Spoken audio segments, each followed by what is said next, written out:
Mag-ingat sa mga nabiling ukay-ukay.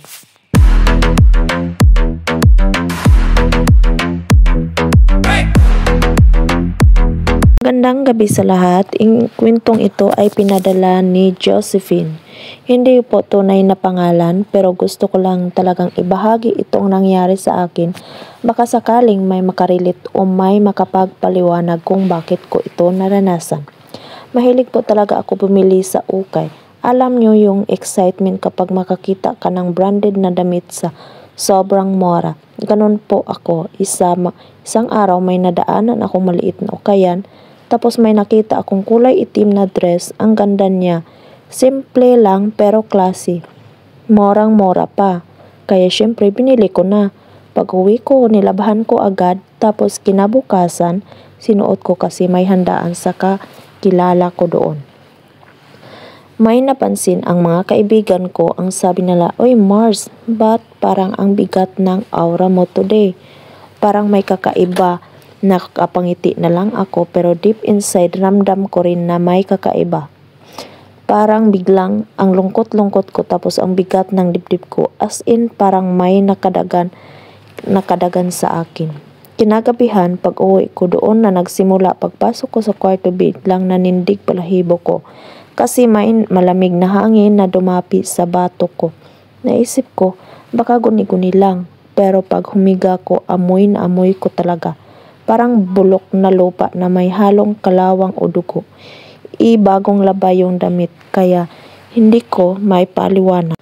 Pagkagising ko kinabukasan may mga pasa ako sa braso. Parang piniga o hinawakan ng mahigpit. Sobrang kinalibutan ako kasi mag-isa lang naman ako sa bahay.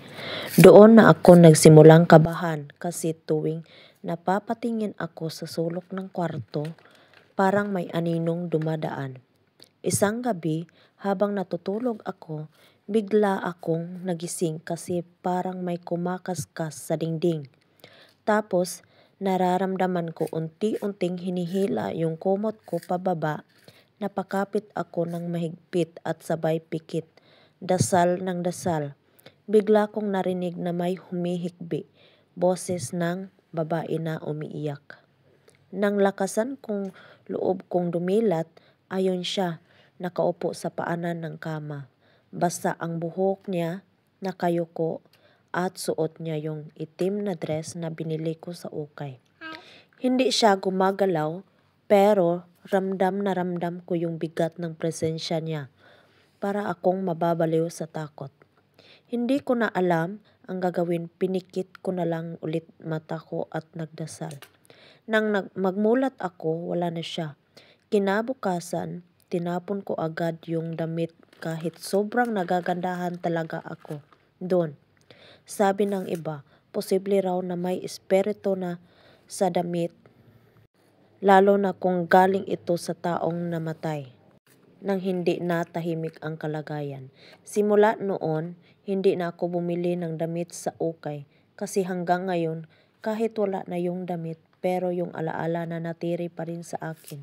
Sa katunayan nga, tuwing napadaan ako sa mga ukay store, di na talaga ako napasok. At sa totoo lang, habang kinikwento ko to ngayon, kinaklibutan pa rin ako. Hanggang dito na lang po. Maraming salamat sa pakikinig. Thank you for watching and God bless to us.